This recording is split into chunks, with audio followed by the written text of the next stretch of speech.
Dan tentunya yang namanya ziarah, ya, yang namanya mengunjungi tempat-tempat bersejarah, ya, pasti ada suka dan duka.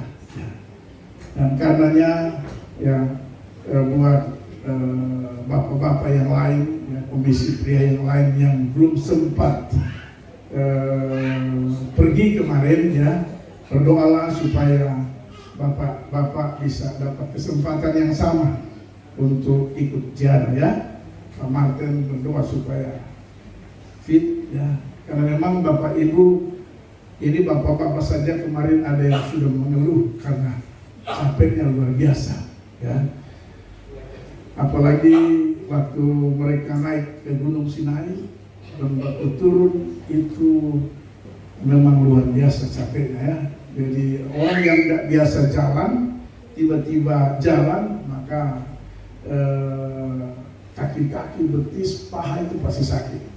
Sementara tidak bisa istirahat, setiap hari harus bergerak sesuai dengan jadwal yang sudah ditentukan oleh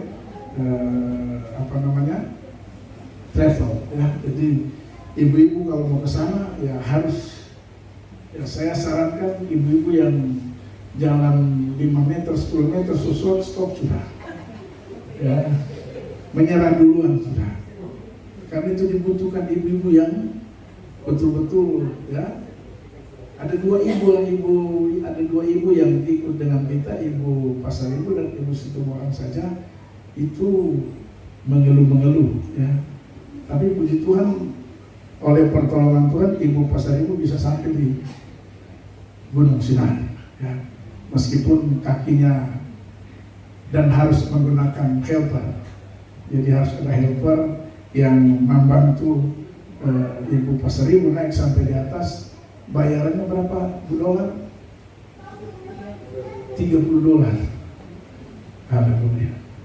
Saya pikir Pak Pasaribu juga bisa naik, Pak Pasaribu juga pakai helper. Nafas sudah di sini, ya.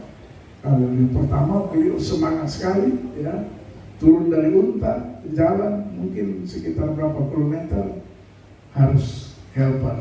Nah, jadi yang pakai helper 2 saja, ya, Pak Pasaribu dan Ibu Pasaribu.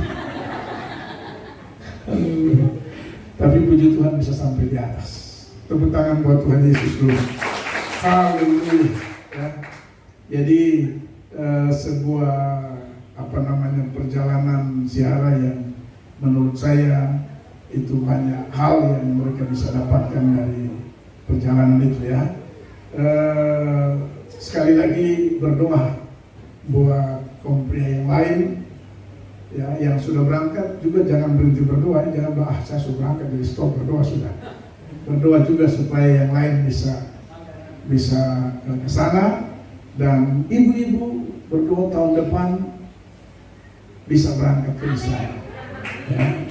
Tahun depan saya yakin tahun depan ibu-ibu bisa berangkat ke sana, minimal 20 orang lah. Haleluya, ya. Minimal 20 orang berangkat. Kita berdoa supaya gubernur terpilih yang adalah orang-orangnya kita, ya. Dan kita berdoa supaya ada orang-orang yang duduk di gubernur bisa memberikan solusi buat kita semua, ya. Haleluya. Puji namanya Tuhan. Saya percaya, ya, kalau komisi pria sudah ke sana, pasti komisi wanita juga tidak mau kalah. Amin. Ibu-ibu, amin. Coba angkat tangan ibu-ibu yang ingin ke Yerusalem. Haleluya. Ada ibu-ibu? Puji Tuhan, ya. Oh ya, saya lihat ada. Oh, minta maaf, ada Pak Pendeta dari Manokwari, ya? Iya, haleluya. Pak Pendeta, mari di depan sini. Mari, ya. Mari, ini Pak Pendeta dari Manokwari. Kalau di Manokwari, Ibu Pasak, ini gembalanya ini. Nah, silakan dulu Pak. Beliau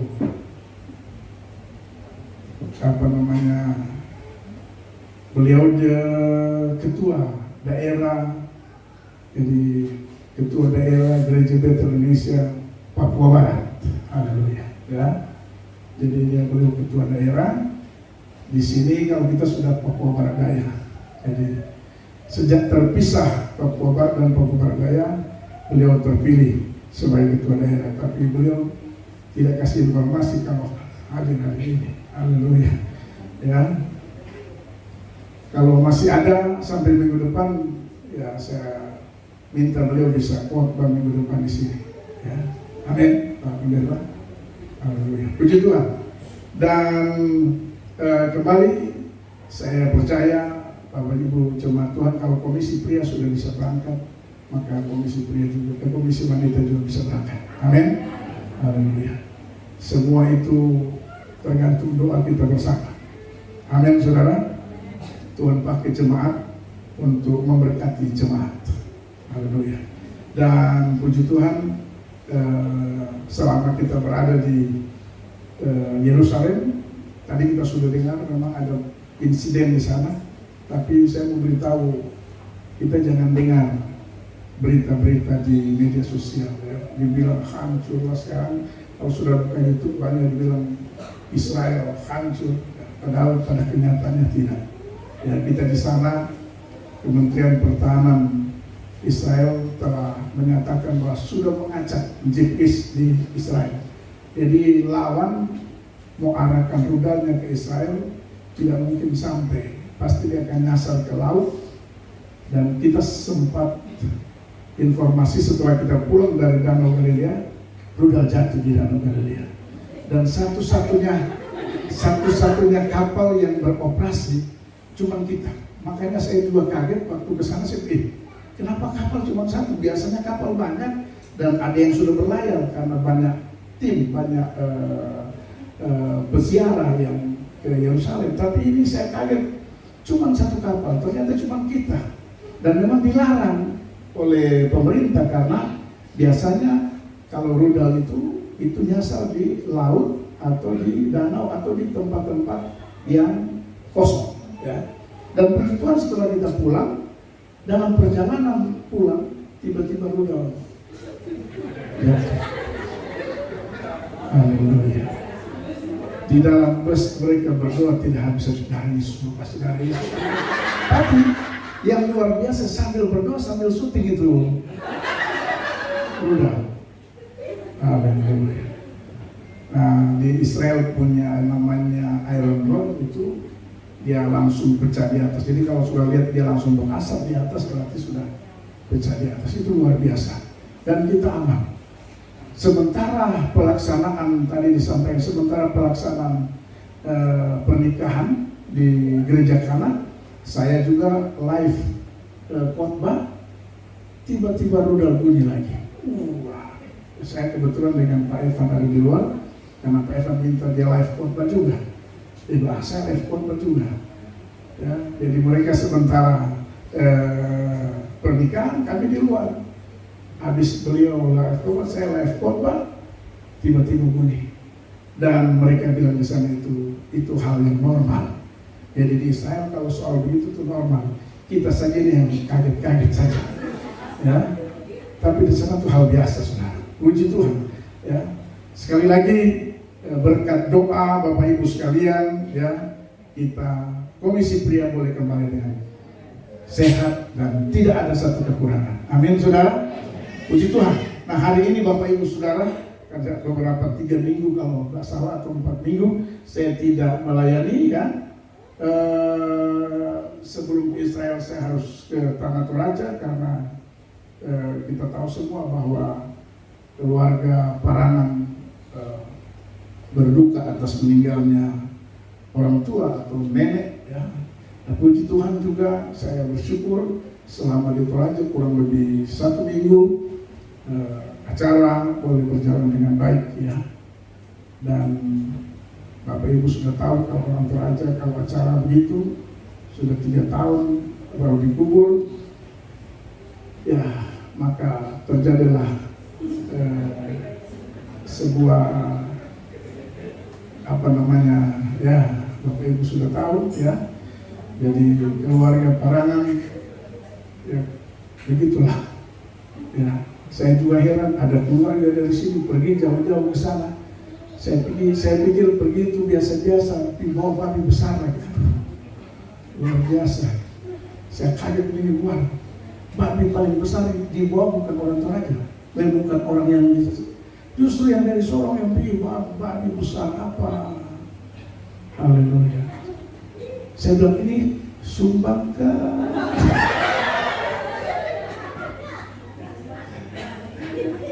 Soalnya kalau sumbang maka pikiran kita bisa bebas, tapi tidak bisa. Itulah. Jadi akhirnya maka kita akan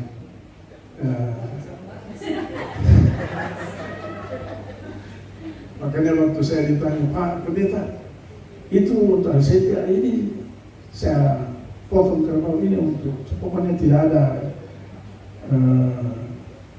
ganti-ganti karena bahaya ganti-ganti itu, pokoknya habis-habis kita menghargai saja, ya. Haleluya. Tapi susah, saudara. Saya tuh kaget tuh karena kita punya bapak mantunya. Nah itu nenek fi, bantu teto pergi nenek fi. Jadi kami itu pusing juga, ya. Saya bilang adik-adik, ya kita alhamdulillah saja. Mau astagfirullah nggak bisa, ini alhamdulillah. Ini maju tidak bisa, mundur tidak bisa. Jadi ya bikin apa? Haleluya, ya.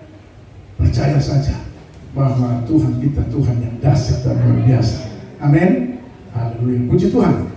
Baik, saya pikir itu beberapa hal yang bisa saya sampaikan terkait dengan perjalanan kurang lebih 1 bulan, ya. Dan hari ini kita akan melihat kebenaran firman Tuhan. Saya ingin kita lihat di dalam Kisah Para Rasul pasalnya yang ke-12. Kita baca ayat pertama sampai dengan ayat 19, agak panjang firman Tuhan, ya. Tapi ada 2 hal penting yang saya ingin sampaikan dari cerita ini tentang mujizat yang dialami oleh Petrus. Haleluya. Sekali lagi Kisah Para Rasul pasal 12 ayatnya yang pertama sampai dengan ayatnya yang ke-19, agak panjang. Saya akan bacakan buat kita semua. Demikian bunyi firman Tuhan. Yang diberi perikop, Yakobus mati, Petrus dilepaskan dari penjara. Kira-kira pada waktu itu Raja Herodes mulai bertindak dengan keras terhadap beberapa orang dari jemaat. Ia menyuruh membunuh Yakobus, saudara Yohanes, dengan pedang. Ketika ia melihat bahwa hal itu menyenangkan hati orang Yahudi, ia melanjutkan perbuatan itu dan menyuruh menahan Petrus. Waktu itu hari raya roti tidak beragi. Setelah Petrus ditangkap, Herodes menyuruh memenjarakan di bawah penjagaan 4 regu, masing-masing terdiri dari 4 prajurit. Maksudnya ialah supaya sehabis Paskah ia menghadapkannya ke depan orang banyak. Demikian Petrus ditahan di dalam penjara, tetapi jemaat dengan tekun mendoakan kepada Allah. Pada malam sebelum Herodes hendak menghadapkannya kepada orang banyak, Petrus tidur di antara 2 orang prajurit, terbelenggu dengan 2 rantai. Selain itu prajurit-prajurit pengawal sedang berkawal di muka pintu. Tiba-tiba berdirilah seorang malaikat Tuhan dekat Petrus dan cahaya bersinar dalam ruangan itu. Malaikat itu menepuk Petrus untuk membangunkannya, katanya, bangunlah segera. Maka gugurlah rantai itu dan dari tangan Petrus. Lalu kata malaikat itu kepadanya, ikatlah pinggangmu dan kenakanlah sepatumu. Ia pun berbuat demikian. Lalu malaikat itu berkata kepadanya, kenakanlah jubahmu dan ikutlah aku. Lalu ia mengikuti malaikat itu keluar, dan ia tidak tahu bahwa apa yang dilakukan malaikat itu sungguh-sungguh terjadi. Sangkanya ia melihat suatu penglihatan. Ayat 10. Setelah mereka melalui tempat kawal pertama dan tempat kawal kedua, sampailah mereka ke pintu gerbang besi yang menuju ke kota. pintu itu terbuka dengan sendirinya bagi mereka. Sesudah tiba di luar, mereka berjalan sampai ke ujung jalan dan tiba-tiba malaikat itu meninggalkan dia. Dan setelah sadar akan dirinya, Petrus berkata, sekarang tahulah aku benar-benar bahwa Tuhan telah menyuruh malaikatnya dan menyelamatkan aku dari tangan Herodes dan dari segala sesuatu yang diharapkan orang Yahudi. Dan setelah berpikir sebentar, pergilah ia ke rumah Maria, ibu Yohanes yang disebut juga Markus. Di situ banyak orang berkumpul dan berdoa. Dan ketika ia mengetuk pintu gerbang, datanglah seorang hamba perempuan bernama Rode untuk mengetahui siapa yang mengetuk itu. Ia terus mengenal suara Petrus, tetapi karena girangnya ia tidak membuka pintu gerbang itu dan segera masuk ke dalam untuk memberitahukan bahwa Petrus ada di depan pintu gerbang. Kata mereka kepada perempuan itu, engkau menggigau. Akan tetapi dia tetap mengatakan bahwa benar-benar demikian kata mereka, itu malaikatnya. Tetapi Petrus terus-menerus mengetuk, dan ketika mereka membuka pintu dan melihat dia, maka tercengang-cengang. Mereka tercengang-cengang. Tetapi Petrus memberi isyarat dengan tangannya supaya mereka diam, lalu ia menceritakan bagaimana Tuhan menuntunnya keluar dari penjara. Katanya, beritahukanlah hal ini kepada Yakobus dan saudara-saudara kita. Lalu ia keluar dan pergi ke tempat lain. Pada keesokan harinya gemparlah prajurit-prajurit itu. Mereka bertanya-tanya apakah yang telah terjadi dengan Petrus. Herodes menyuruh mencari Petrus, tetapi dia tidak ditemukan. Lalu Herodes menyuruh memeriksa pengawal-pengawal itu dan dibunuh mereka. Kemudian ia berangkat dari Yudea ke Kaisarea dan tinggal di situ. Haleluya. Demikian panjang firman Tuhan, tapi memang saya harus baca panjang ini, saudara, karena tidak bisa putus dari apa yang akan kita renungkan bersama-sama di pagi hari ini. Bapak Ibu Saudara, tadi saya katakan bahwa ini mujizat yang dialami oleh Petrus. Ya, biar mungkin ini menjadi pelajaran penting, pesan firman Tuhan buat saudara sekalian, supaya kita bisa mengalami mujizat sama seperti Petrus alami, saudara. Ya, saudara perhatikan dari penjelasan firman Tuhan ayat-ayat sebelumnya, ya. Mulai dari ayat yang keempat, kalau saudara perhatikan bagaimana Petrus itu ditangkap, ya, oleh Herodes. Dan kalau saudara perhatikan bagaimana cara, selain beberapa rasul yang sudah dibunuh, Petrus juga menjadi sasaran utama Herodes untuk dibunuh, ya. Tapi kalau saudara perhatikan baik-baik, ya, justru Petrus ini dikawal dengan cara yang sangat luar biasa, dengan cara yang sangat sadis, ya. Berapa penjagaan dirantai, tapi luar biasanya saudara, ya, Petrus mengalami sebuah mujizat. Dan saya percaya kita pun mau mengalami mujizat. Kalau Petrus bisa mengalami mujizat, bisa mengalami pertolongan, saya yakin kita pun mau. Amin, saudara. Haleluya. Nah, bagaimana Petrus bisa mengalami mujizat? Itu menjadi pertanyaan penting bagi saudara dan saya dari kebenaran firman Tuhan yang kita baca. Apa sesungguhnya, ya, yang terjadi kepada Petrus? Dan apa yang menjadi rahasia sehingga Petrus boleh mengalami mujizat yang luar biasa dalam sebuah kesulitan yang dia alami. Tapi puji Tuhan, Alkitab memberi jawaban atas apa yang dialami oleh Petrus, yaitu mujizat yang sungguh luar biasa. Mari kita perhatikan firman Tuhan. Saya ada beberapa poin, paling tidak 3 poin penting, ya, yang bisa kita temukan dari kebenaran firman Tuhan ini. Kalau kita mau mengalami mujizat sama seperti yang dialami oleh Petrus. Haleluya. Mari kita lihat. Yang pertama, apa yang menjadi rahasia sehingga Petrus mengalami mujizat yang luar biasa. Bapak Ibu Saudara yang Tuhan Yesus kasih, kita lihat mulai dari ayatnya yang ke-5. Perhatikan ayat yang ke-5. Apa kata firman Tuhan? Demikian Petrus ditahan dalam penjara, tetapi jemaat dengan tekun mendoakannya kepada Allah. Perhatikan Bapak Ibu Saudara yang Tuhan Yesus kasih. Saya pikir ini poin penting. Kenapa Petrus bisa mengalami pertolongan Tuhan yang luar biasa? Kenapa Petrus bisa mengalami mujizat yang luar biasa? Alkitab mencatat ayatnya yang kelima, tetapi jemaat dengan tekun mendoakannya. Bukan sampai situ saja, Petrus menjadi saksi atas doa-doa jemaat. Kalau saudara perhatikan ayat yang ke-12, perhatikan ayat 12, dikatakan firman Tuhan apa?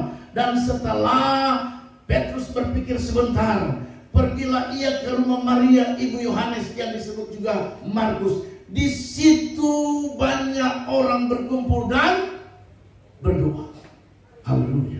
Jadi Bapak Ibu Saudara yang Tuhan Yesus kasih, Petrus mengalami mujizat, Petrus mengalami pertolongan Tuhan, Petrus mengalami kuasa Allah yang dahsyat dan luar biasa. Saya temukan kebenaran firman Tuhan di sini karena ada jemaat yang dengan tekun berdoa. Haleluya. Artinya Bapak Ibu Saudara yang Tuhan Yesus kasih, kita bukan berarti bahwa doa pribadi, doa saudara dan saya itu tidak penting. Bukan. Tapi dengar baik, doa saudara dan saya berjemaat, doa berjemaat itu penting sekali untuk kita bisa melihat ada terobosan-terobosan, ada mujizat dan pertolongan Tuhan terjadi bagi orang yang saudara dan saya doakan. Amin. Haleluya. Jadi dengar baik, kalau kita biasakan sering bilang kita doakan bapak ini, kita doakan ibu ini, kita doakan pergumulan orang ini. Dengar, saya mau beritahu, itu kuasanya luar biasa. Amin. Kenapa kita ada doa puasa? Kenapa kita ada doa semalaman? Haleluya. Saya mau beritahu, setiap kali kita doa semalaman itu doa berjemaah. Kita kumpul dan berdoa. Saya mau beritahu hasilnya itu gedung ibadah kita yang sekarang ini sementara dikerjakan. Itu hasil dari doa kita. Amin. Haleluya. Bayangkan saudara, 3 tahun kita membangun, sudah dalam progresnya sudah seperti itu. Kita sedang berusaha kalau bisa bulan Desember kita tidak ibadah di sini lagi. Amin. Saudara percaya? Ini doa kita.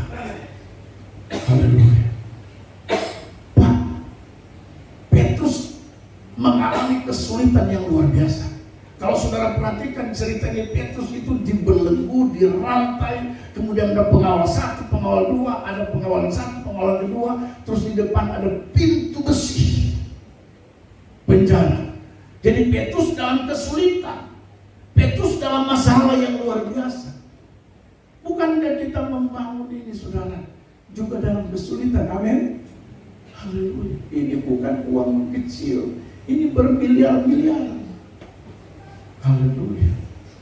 Juga dalam kesulitan menurut saya pun aduh Tuhan, ini amin tidak pernah saya berdoa rasanya amin tidak habis, tidak amin berdoa. Ya. Di Israel pun saya berdoa, Tuhan, pria berdoa di tembok ratapan. Selesai mereka berdoa, Pak Ishak langsung samparin kita semua, termasuk saya. Dia tanya, kamu berdoa? Ada berdoa pembangunan gereja kan? Tidak. Wih, saya bilang itu pertama saya datang dia berdoa. Ya.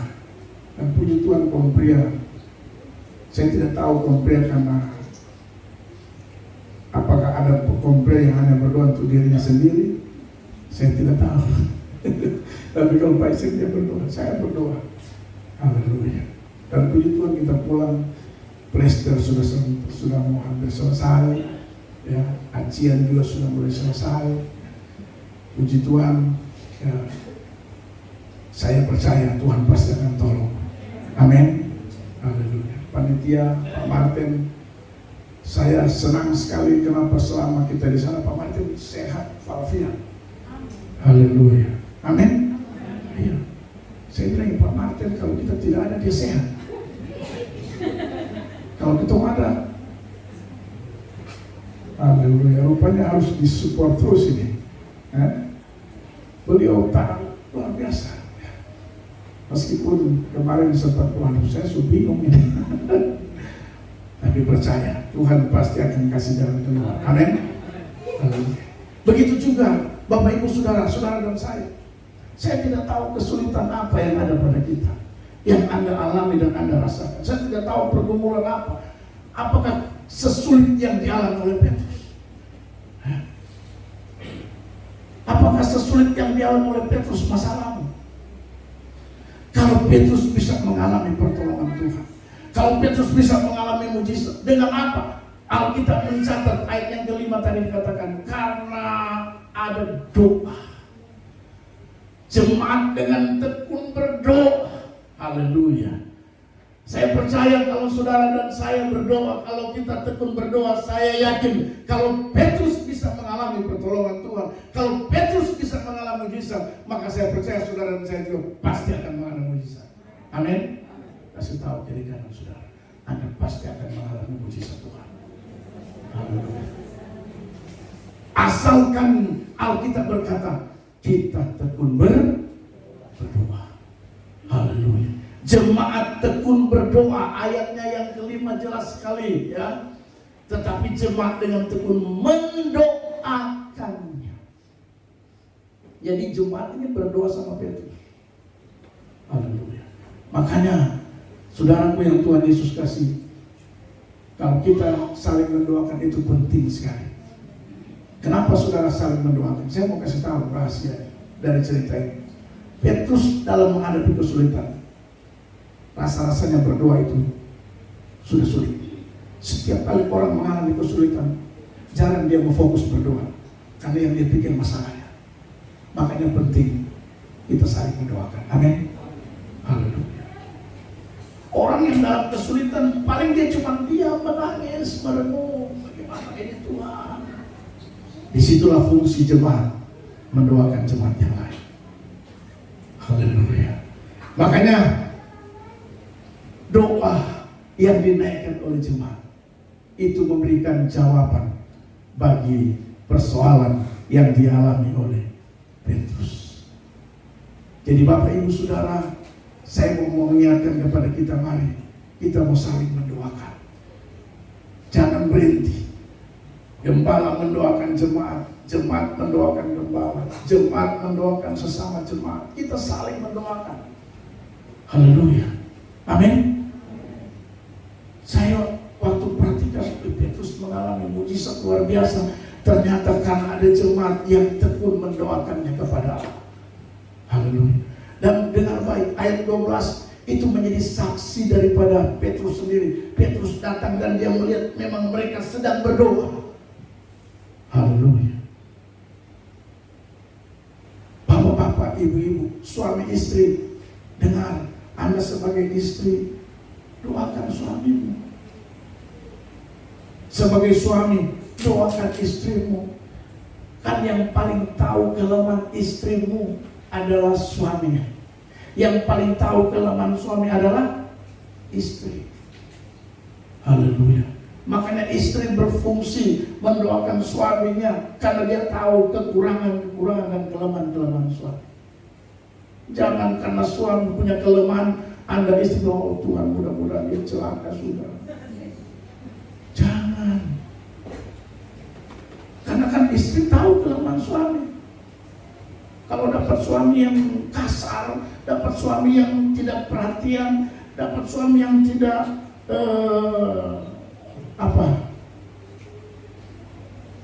pasti bagaimana mau mendoakan. Tapi saya mau beritahu buat saudara, sebagai istri tanggung jawabnya mendoakan suami. Sebaliknya sebagai suami jangan tidak berdoa sama istri. Suami punya tanggung jawab mendoakan. Haleluya. Dan saya percaya kita akan melihat pertolongan Tuhan. Amin. Mau saling mendoakan, amin. Kita ini di sini ada tim doa. Ya, setiap hari Kamis mereka berdoa. Setiap hari Kamis mereka berdoakan jemaat. Ya tolong jemaat juga doakan Tante Mauli. Ya ini pendoa-pendoa itu tuh janda-janda semua. Ada 2 janda. Ya doakan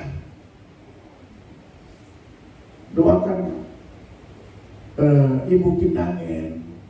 Mereka doakan ibu siapa lagi? Ibu Oli, mereka setiap hari Kamis berdoa. Saya bilang, kamu berdoa jemaat, selain program jemaat, tapi doakan semua jemaat. Haleluya. Sebaliknya kita juga mendoakan mereka. Amin Bapak Ibu. Haleluya. Kita kalau hari Sabtu doakan semua jemaat, tidak terkecuali. Dan saya percaya hanya dengan doa yang tekun, seperti kebenaran firman Tuhan berkata, tetapi cuma dengan tekun mendoakannya kepada Allah. Hanya dengan doa yang tekun, saya percaya kita semua akan bisa melihat dan bisa mengalami, bisa merasakan seperti yang Petrus alami dan Petrus rasakan. Amin.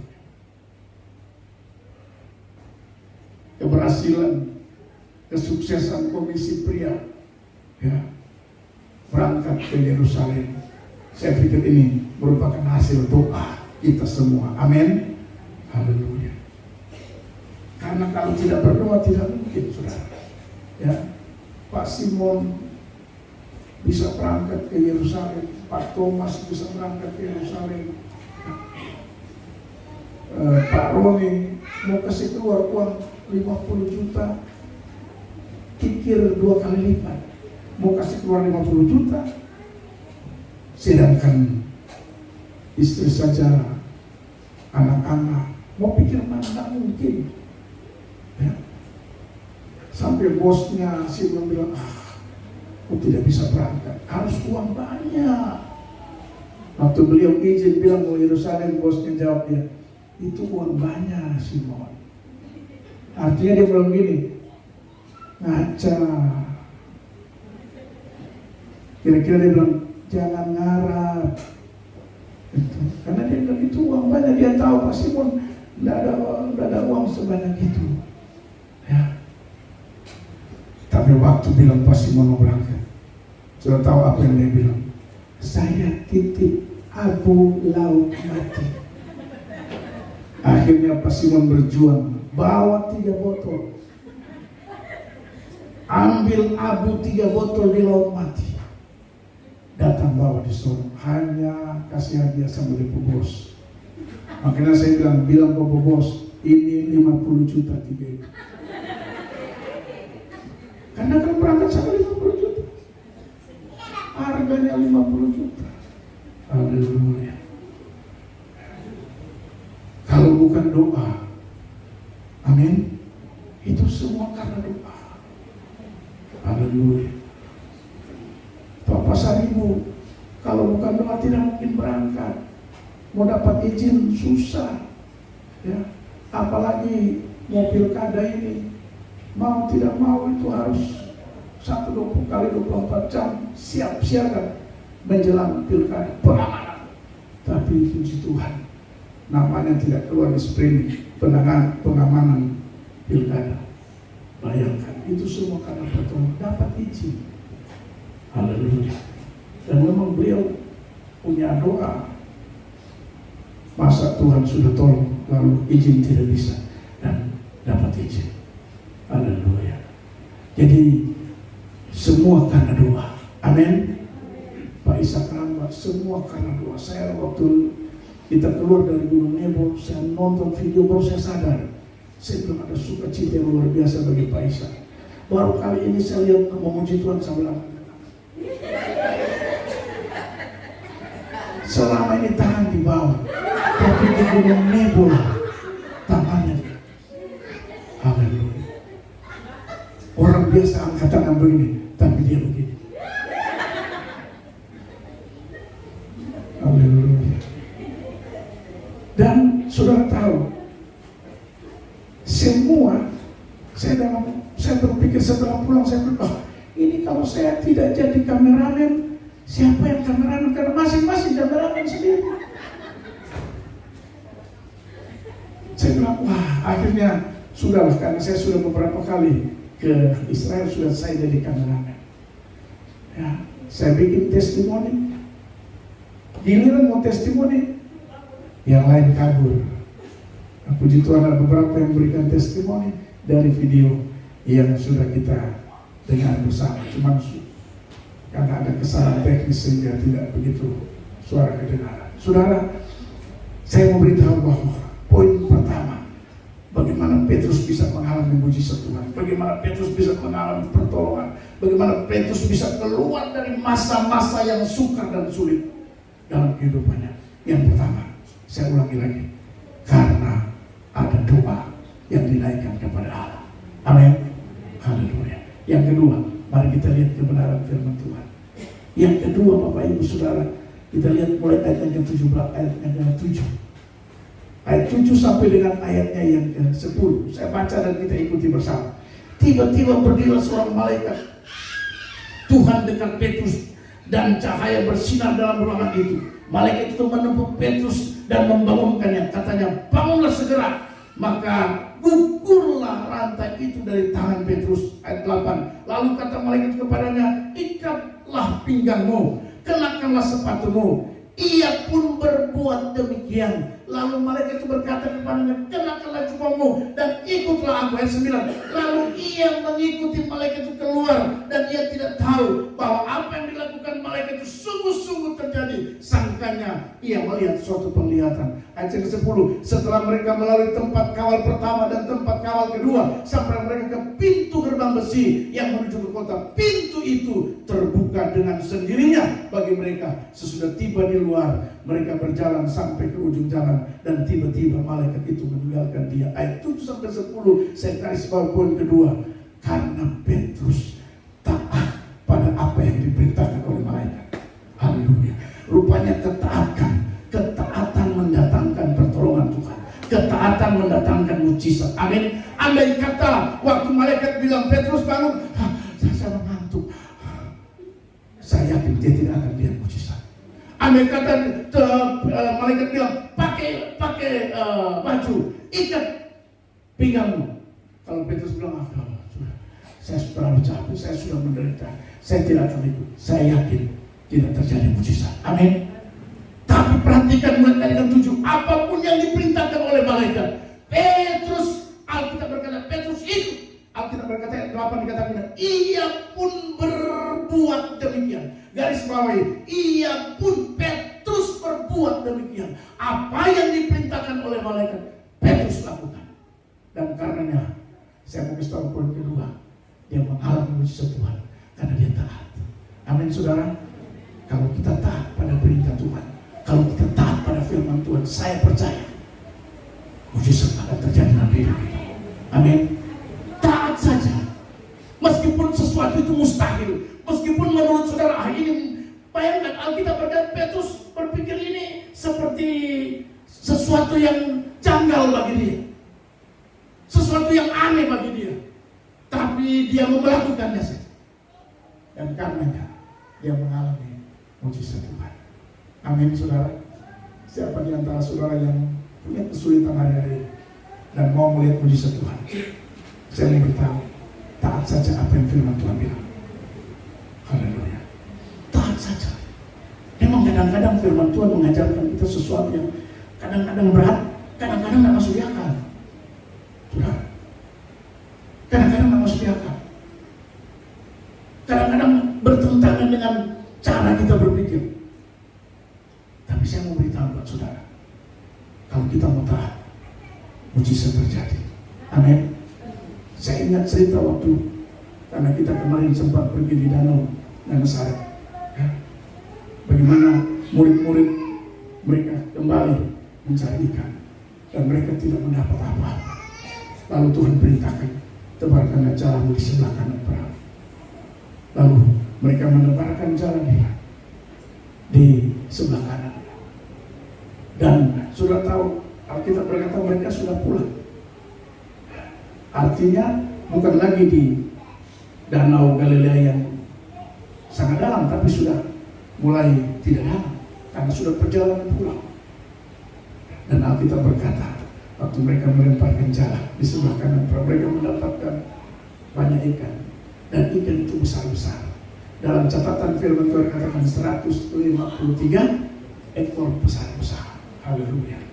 Itu punya filosofi, itu punya pengertian dari bahasa Yahudi, dari bahasa Ibrani. Karena mereka taat. mereka mendapatkan mujizat Tuhan. Jadi kalau kita mau tahan, kita akan lihat mujizat Tuhan. Saya belajar taat, saya belajar apa yang Tuhan suruh saya lakukan, meskipun itu bertentangan dengan hati nurani. Bayangkan, tapi saya mau belajar taat. Dan waktu kita taat, kita akan melihat pertolongan Tuhan. Saudara mau taat, amin? Kasih tahu diri kanan, mulai sekarang taat pada firman Allah, taat pada firman Tuhan, meskipun sakit. Biasanya orang melakukan firman Tuhan, taat pada firman Tuhan itu pada saat-saat yang senang, saat yang tidak ada masalah. Tapi waktu kita ada masalah, ada persoalan, haleluya, jangan mau taat. Tapi Petrus dari cerita ini Bapak ini, dalam kesulitan, Alkitab berkata, ia pun berbuat demikian. Apa yang diperintahkan malaikat Tuhan. Mari, apa saja yang firman Tuhan memperintahkan kepada kita, mari kita melakukan. Dan saya percaya kita akan lihat mujizat Tuhan. Haleluya. Yang ketiga, mari kita perhatikan apa yang membuat sampai Petrus mengalami mujizat Tuhan dan pertolongan Tuhan. Mari kita lihat ayatnya yang ke-17. Ini penting sekali. Yang ketiga ayat 17 bilang begini, tetapi Petrus memberi isyarat dengan tangannya supaya mereka diam. Dan ini poin penting ini. Perhatikan. Lalu ia menceritakan bagaimana Tuhan menuntunnya keluar dari penjara. Lalu ia menceritakannya. Dengar poin ketiga. Kalau kita mau mengalami mujizat Tuhan yang luar biasa, jangan pernah berhenti bersaksi atas pertolongan Tuhan dalam hidup saudara saya. Amin. Perhatikan, Petrus menceritakan apa yang dia alami tentang pertolongan Tuhan. Berapa banyak di antara kita yang sudah mengalami pertolongan Tuhan? Lambaikan tangan saudara yang sudah mengalami pertolongan Tuhan. Haleluya. Turunkan tangan saudara. Pertanyaan saya begini, sudahkah Anda cerita kepada orang lain pertolongan yang saudara dan saya alami? Ataukah saudara diam? Keep. Amin. Haleluya. Mari, kalau Anda ditolong oleh Tuhan, kalau Anda mengalami kebaikan Tuhan, dengar saya mau beritahu, kita punya ruang-ruang di mana saudara bisa bersaksi bagi Tuhan. Ya, ada banyak ruang, komsel, ibadah rumah tangga, ibadah-ibadah yang lain. Memang di gereja kita sudah tidak beri kesempatan karena waktu, ya. Tapi di ruang-ruang ibadah-ibadah yang lain, ibadah pria, ibadah wanita, mari di sana saudara bersaksi, ceritakan kebaikan Tuhan. Amin, saudara. Haleluya.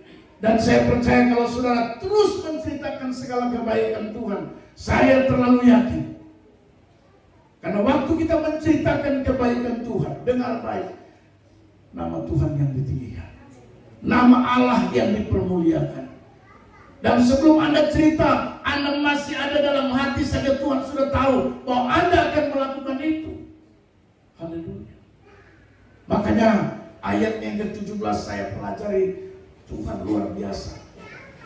Petrus luar biasa dikatakan, tetapi Petrus memberi isyarat dengan tangannya supaya mereka diam. Memang waktu dia masuk mereka kan dengan senang mau menyambut dia, tapi dia memberi isyarat. Tapi kalimat selanjutnya dikatakan, lalu ia menceritakan bagaimana Tuhan menuntunnya keluar dari penjara. Saudara dan saya kalau mau, saya tidak tahu pergumulan kita hari-hari, tapi dengar, kalau kita mau keluar dari kesulitan kita, kalau kita mau keluar dari pergumulan saudara dan saya, jangan pernah berhenti ceritakan kebaikan Tuhan. Amin, saudara. Jangan pernah berhenti ceritakan bagaimana Tuhan menolong saudara dan saya. Haleluya. Jangan pernah berhenti firman Tuhan yang Anda tahu, firman Tuhan yang Anda alami, ya. Hanya berhenti pada diri Anda sendiri. Tapi mari ceritakan itu kepada orang lain. Saya percaya dan saya terlalu yakin kita akan melihat banyak terobosan terjadi dalam hidup saudara dan saya. Banyak pertolongan yang akan kita alami. Haleluya. Asalkan kita mau menjadi orang yang mau menceritakan segala pertolongan Tuhan dalam hidup. 3 hal yang menjadi penting, menjadi rahasia bagaimana Petrus mengalami pertolongan Tuhan. Yang pertama, karena ada doa yang dinaikkan kepada Allah. Amin. Yang kedua, karena ada ketaatan yang dilakukan oleh Petrus. Petrus taat apapun yang diperintahkan oleh Tuhan. Sementara yang ketiga, karena Petrus tidak tinggal diam, tapi dia menceritakan bagaimana Tuhan menolong dia keluar dari penjara. Saya percaya Bapak Ibu Saudara, 3 kebenaran ini, mari ketika kita mau praktekkan dalam hidup ini, saya percaya kita akan melihat pertolongan Tuhan. Amin. Saudara mau melihat pertolongan Tuhan? Amin. Haleluya. Mari kita mau supaya doa itu terus dinaikkan, doa itu tekun dinaikkan kepada Allah. Yang kedua, kita mau taat apapun yang diperintahkan firman Tuhan kepada kita. Dan yang ketiga, kita mau menjadi saksi, menceritakan segala kebaikan Tuhan. Amin buat firman Tuhan. Tuhan Yesus memberkati kita sekalian. Mari pemain musik siang maju ke depan.